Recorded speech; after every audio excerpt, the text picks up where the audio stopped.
आज की इस भागदौड़ भरी जिंदगी में अधिकतर लोग मानसिक बीमारियों के शिकार होते चले आ रहे हैं। फिर चाहे बच्चे हों या बुजुर्ग, हर किसी को अधिकतर लोगों में मानसिक बीमारियों का शिकार होना देखा गया है। और आज हम मानसिक बीमारियों के बारे में ही बात करेंगे और जानेंगे कि मानसिक बीमारियां कैसे होती हैं, क्या इसके उपचार है। तो आइए जानते हैं मानसिक बीमारियों के बारे में। मेरा नाम डॉक्टर रमाकांत गाड़ीवान है और मैं पिछले 12 सालों से प्रैक्टिस कर रहा हूँ। I have done my PhD in psychology और मेरा स्पेशलाइजेशन इन क्लिनिकल हिप्नोथेरेपी में है। फ्रॉम UK और USA से मेरा स्पेशलाइजेशन हुआ है। देखो, मनोविकार की अगर बात किया जाए तो मनोविकार एक बहुत ह्यूज सब्जेक्ट है जिसमें बच्चे से लेके बूढ़ों तक उन सभी लोगों का इसमें समावेश करते हैं। और ऐसा कोई भी व्यक्ति ऐसा नहीं बचता है जो इस सिचुएशन से गुजरता है।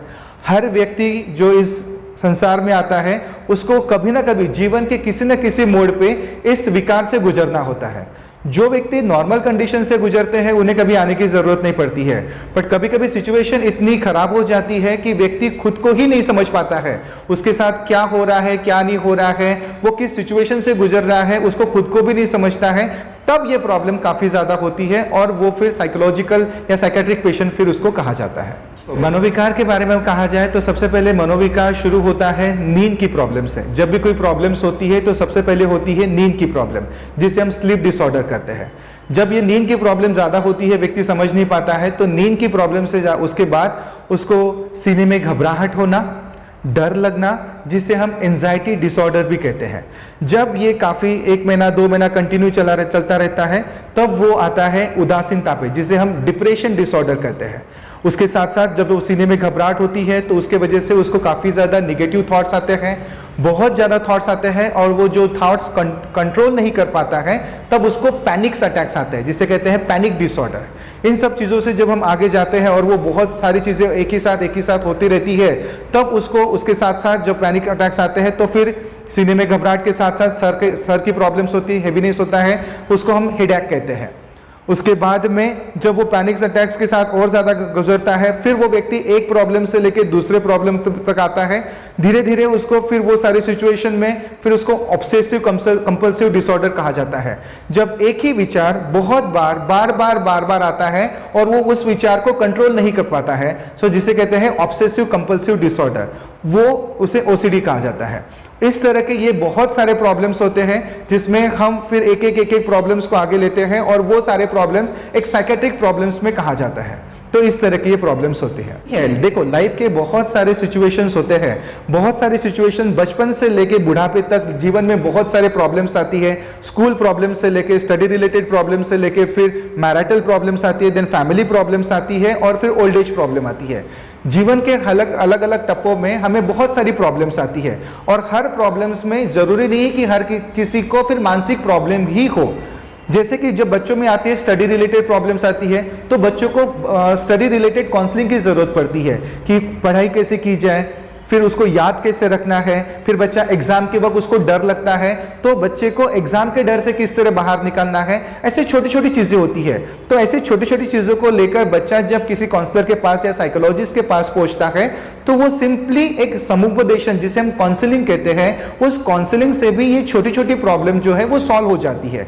इसका मतलब ये नहीं है कि वो व्यक्ति साइकोलॉजिस्ट के पास या साइकेट्रिस्ट के पास काउंसलिंग करने गया हो तो उसको मानसिक प्रॉब्लम ही है, ऐसा बिल्कुल भी जरूरी नहीं है। तो ये छोटी छोटी प्रॉब्लम्स होती है, बट लोगों का आजकल देखने का जो नजरिया है इतना बदल गया है कि अगर वो छोटी छोटी प्रॉब्लम के लिए अगर किसी साइकोलॉजिस्ट के पास गया हो या कोई मैरिटल प्रॉब्लम हो, प्री मैरिटल प्रॉब्लम हो, रिलेशनशिप प्रॉब्लम्स हो, इस प्रॉब्लम को लेकर अगर कुछ चीजें पूछने भी गया हो कि मैं कैसे बिहेव करूं, तो इस कंडीशन में अगर किसी को पता चल गया तो उनको लगता है कि नहीं ये साइकोलॉजिस्ट के पास गया था ना, मतलब इसको डेफिनेटली कोई मानसिक बीमारी ही है। अब हर व्यक्ति इसीलिए किसी को बताता नहीं है कि वो साइकोलॉजिस्ट के पास जा रहा है। तो लोगों का जो देखने का नजरिया है, मैं ये कहूंगा कि हर व्यक्ति को हर जीवन के हर पहलू में, जीवन के हर मोड़ पर काउंसलिंग की जरूरत होती है। और वो छोटी छोटी चीजों को अगर वो प्रॉब्लम को पहले ही समझकर काउंसलिंग अगर कर ले तो उसके जीवन में बहुत बड़ी प्रॉब्लम्स नहीं होती है। बट हम जीवन में साइकोलॉजिस्ट के पास जाने से डरते हैं, साइकेट्रिस्ट के पास जाने से डरते हैं। उनको ऐसा लगता है कि इनके पास गए और किसी को पता चल गया तो लोग मुझे मानसिक विकार ऐसे एक स्टिग्मा दे देंगे, मुझे मनोरोग हो चुका है, मुझे साइकेट्रिक प्रॉब्लम हो चुकी है, मानसिक प्रॉब्लम हो चुकी है, ऐसा लोग समझेंगे, इसलिए लोग जाने का ही टाल देते हैं। बट मैं ये चाहता हूं कि लोग अगर इसको शुरुआत में ही छोटी सी प्रॉब्लम को लेकर अगर किसी साइकोलॉजिस्ट के पास या साइकेट्रिस्ट के पास काउंसलिंग के लिए अगर जाते हैं तो उनकी प्रॉब्लम जो बहुत बड़ी होनी है वो पहले ही सॉल्व हो जाएगी। देखो, मनोविकार के बारे में अगर बात की जाए तो सबसे पहले मैंने शुरुआत में ही आपको कहा था कि प्रॉब्लम को अगर हम बेसिक लेवल पे अगर एनालिसिस करते हैं तो बेसिक लेवल पे अगर हम किसी साइकोलॉजिस्ट के पास अगर जाते हैं तो ये प्रॉब्लम सिर्फ और सिर्फ काउंसलिंग से ही सॉल्व हो सकती है। उसमें कोई बहुत बड़ी मतलब कोई ट्रीटमेंट की, कोई मेडिकेशन की कुछ भी जरूरत नहीं पड़ती है। सिंपल वे ऑफ काउंसलिंग कि अपनी बात, मन की बात डॉक्टर को बताओ और डॉक्टर कोई सिंपल स्टेप्स बताएंगे, उस सिंपल स्टेप से भी आपकी प्रॉब्लम सॉल्व हो सकती है। बट जैसे कि व्यक्ति को लगता है कि उसको साइकोलॉजिस्ट के पास या साइकेट्रिस्ट के पास जाना है तो जाना टाल देता है, फिर 2 महीने, 4 महीने, 6 महीने, साल भर होता है, फिर वो प्रॉब्लम धीरे धीरे साइकोलॉजिकल प्रॉब्लम से लेकर साइकेट्रिक प्रॉब्लम में कन्वर्ट होती है, फिर इस प्रॉब्लम को ट्रीटमेंट की जरूरत पड़ती है।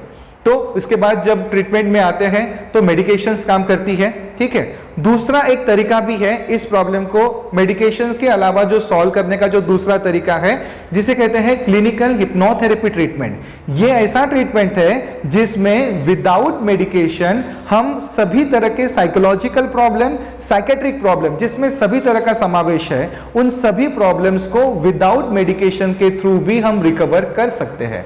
तो ये एक तरीका है जिसमें हम विदाउट मेडिकेशन भी व्यक्ति के सभी साइकेट्रिक प्रॉब्लम को जड़ से मिटा सकते हैं, जड़ से खत्म कर सकते हैं। देखो, मनोविकार ये कोई ऐसी बीमारी नहीं है जो कहीं ऊपर से आती है। मनोविकार एक ऐसी बीमारी है जो हम समाज में रहते हैं, हम घर में रहते हैं। अब व्यक्ति के मान लो किसी एक घर में, मेरे पास एक पेशेंट आया था जिसके घर में उसके नाना नानी की डेथ हो गई थी, ठीक है। वो बच्चा 10 साल का, ठीक है। नाना नानी की डेथ उसने अपनी आंखों से देखा है, उसको बहुत ज्यादा अटैचमेंट था अपने नाना नानी से। वो देखकर वो डर गया कि यार ऐसा हुआ, मैं अभी तो मेरे नाना नानी पिछली बार मेरे घर पे आए थे, मैं उनके साथ खेला था, आज वो चले गए। तो उसके मन में इस कोरोना को लेकर डर बैठ गया है। उसके साथ साथ जब ये डर बैठ गया तो उसके मन में काफी डर बैठ गया, इतना डर बैठ गया तो कि वो अपने मम्मी पापा से डरने लग गया। डर इतना बैठ गया कि वो हर चीज को साफ करता है, हर बार 10 बार हाथ धोता है। अब एक ही चीज को विदाउट किसी रीजन हम हाथ धोते हैं तो उसे ऑब्सेसिव कंपल्सिव डिसऑर्डर भी कहा जाता है। तो ये कोरोना की वजह से जो डर बैठ गया है, उसके मन में इतना डर बैठ गया है कि मम्मी पापा से डरता है, बार बार हाथ धोता है, रात में सोता नहीं है। उसको लगता है कि मेरे मम्मी पापा को भी हो जाएगा तो मैं अकेले रह जाऊंगा, मैं अकेले रहूंगा तो मैं कैसे जी पाऊंगा। तो ये जो डर है, ये डर उसके मन में बैठ गया है। ये डर कोरोना की वजह से नहीं है। अगर उसके साथ ये सारी चीजें किसी और भी बीमारी की वजह से होती तब भी ये डर उसके मन में बैठ जाता था। तो ये जो डर बैठा हुआ है, ये जो अभी सिनारियो चल रहा है जिसके वजह से इतने सारे हादसे हम हो रहे हैं, हर घर में किसी न किसी को कोरोना हो रहा है, हर घर में किसी न किसी की मृत्यु हो रही है। जो मिडिल एज भी है, 29 साल का है, उसकी भी मृत्यु हो रही है, 60 साल का है, उसकी भी मृत्यु हो रही है। तो इस वजह से व्यक्ति को एक शॉक बैठ गया है कि कल क्या होगा, मेरे साथ क्या होगा।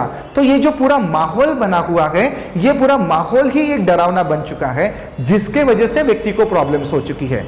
और इस डर के वजह से व्यक्ति सोता नहीं है, सीने में घबराहट होती है, थोड़ा कुछ हो जाए तो उसको लगता है कि शायद मुझे कोरोना तो नहीं हुआ, सर्दी हो जाए, बुखार हो जाए तो उसको लगता है कोरोना तो नहीं हो गया। तो उस डर के वजह से फिर उसको और सारी प्रॉब्लम्स होती है। सो ये डर ही है, मतलब अगर कोरोना नहीं भी होता, अगर किसी व्यक्ति को किसी बीमारी का डर हो जाए तो ये डर के वजह से भी बहुत सारी प्रॉब्लम्स समाज में अभी हो रही है।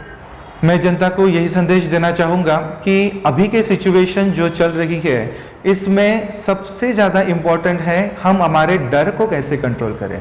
क्योंकि देखा जाए तो ये जो मृत्यु दर जो बड़ी है वो कोरोना के वजह से कम और डर के वजह से ज़्यादा बड़ी है। क्योंकि डर उस व्यक्ति को अंदर से पहले ही खत्म कर देता है। क्योंकि कहा जाता है ना कि व्यक्ति सांप से नहीं मरता, सांप काटने के डर से मरता है। तो सेम सिचुएशन यहाँ पे भी है। यहाँ पे कोरोना की वजह से हाँ मर रहे हैं, डेफिनेटली मर रहे हैं, मैं ये नहीं कर रहा हूँ कि कोरोना की वजह से नहीं मर रहे हैं, बट कोरोना होने के बाद जो डर इंसान के अंदर बैठ जाता है और उसके वजह से जो उसकी रोग प्रतिकारक शक्ति है कि बाकी बीमारी में जब कोई उसको डर नहीं होता है तो वो बहुत लड़ता है, उसको बहुत स्ट्रांगली सपोर्ट करता है, उसको लगता है कि मुझे कुछ नहीं होगा, मैं तो बच जाऊंगा। बट यहाँ पे जो सिचुएशन समाज में हो रही है, हर किसी घर में किसी न किसी की मृत्यु हो रही है, तो ये डर काफी ज्यादा फैल चुका है। मैं चाहूंगा, मैं अपील करूंगा कि सबसे पहले इस डर को खत्म किया जाए। अगर आपके दिल से ये डर खत्म हो जाता है तो हमारे भीतर एक रोग प्रतिकारक शक्ति है, जो रोग प्रतिकारक शक्ति इस कोरोना को या किसी भी अन्य बीमारी को पूर्ण रूप से ठीक कर सकते हैं। तो मेरी एक अपील है कि जितना हो सके इसके बारे में कम पढ़ो, कोरोना की वजह से कम न्यूज में देखो, ताकि आपके दिल में डर ना बैठे। आज हम हर रोज सुबह उठते हैं, न्यूज में देखते हैं अरे कोरोना की वजह से इतने मर गए, तो उठने बराबर पहला इंपैक्ट क्या आता है? डर। और वो डर जब दिल बार बार बढ़ता है और गलती से अगर आपको कोरोना हो गया तो आपके दिमाग में वही पिक्चर चलती रहती है, अरे मैंने न्यूज में देखा था इतने लोग मर गए, मैंने पेपर में देखा था उसके साथ ऐसा हो गया, मेरे साथ भी कहीं ऐसा ना हो जाए। तो ये जो डर होता है वो डर ही हमें अंदर से खोखला कर देता है।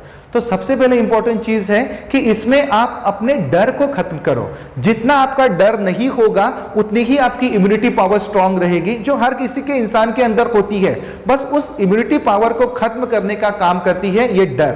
अगर आपके भीतर ये डर नहीं होगा तो इम्यूनिटी पावर ऑटोमेटिकली आपके भीतर है। मेडिकल साइंस के पास बहुत सारे अभी मेडिकेशंस भी है जिसमें ये सारे प्रॉब्लम्स को हम डेफिनेटली रिकवर कर सकते हैं। अगर किसी व्यक्ति को आपसे संपर्क करना है मन का संबंध में, तो आपसे किस तरह संपर्क कर सकते हैं? अगर आप किसी भी व्यक्ति को संपर्क करना है तो अगर आप गूगल पे डॉक्टर रमाकांत अगर आप टाइप करते हैं तो उसके थ्रू भी पूरे गूगल पे मेरा पूरे डिटेल्स आ जाएगी, उसके थ्रू संपर्क कर सकते हैं। मेरा एक नंबर भी है, उस नंबर को आप नोट कर सकते हैं 9158585556। इस नंबर से भी आप डायरेक्ट संपर्क करके क्लिनिक में संपर्क कर सकते हैं और उसके बाद अपॉइंटमेंट लेके आप मुझसे मिल सकते हैं। मेरा जो क्लिनिक है वो नरेंद्र नगर में है, SBI बैंक के पास। ठीक है, आप आकर कभी भी मुझसे मिल सकते हैं और इस विषय में कोई भी अगर जानकारी चाहिए, अगर आप मुझसे मिलना चाहते हैं, इस संदर्भ में बात करना चाहते हैं तो definitely you are most welcome, मैं आपकी हेल्प करूंगा। और ये सारे जो भी प्रॉब्लम्स हो रहे हैं, मैं क्लास में कहना चाहूंगा कि ये सारे प्रॉब्लम, जिस प्रॉब्लम को लेकर लोग बहुत सारी साइकेट्रिक मेडिकेशंस खाते हैं, वो साइकेट्रिक मेडिकेशंस बिना खाए भी with the help of clinical hypnotherapy treatment के थ्रू हम आपकी सभी तरह के साइकोलॉजिकल और साइकेट्रिक प्रॉब्लम को बिना मेडिकेशन के खत्म कर सकते हैं, जिससे ना मेडिकेशन के आपको साइड इफेक्ट्स होंगे और ना ही आपको लंबे समय तक मेडिकेशन लेने की जरूरत पड़ेगी। तो ये मेरा संदेश है, आप अभी अपने दोस्तों को बता सकते हो या जब भी आपको जरूरत पड़े, I will definitely help it out और मैं आपकी हेल्प करूंगा। Thank you so much. आपको हम और भी ऐसी ही जानकारियों से अवगत कराते रहेंगे। इसके लिए आप हमारे चैनल जी टाइम न्यूज को सब्सक्राइब और लाइक जरूर करें। साथ ही आपको लगता है कि यह खबर, ये जानकारी और भी लोगों तक पहुंचना चाहिए तो कृपया इस खबर को आगे शेयर जरूर करें।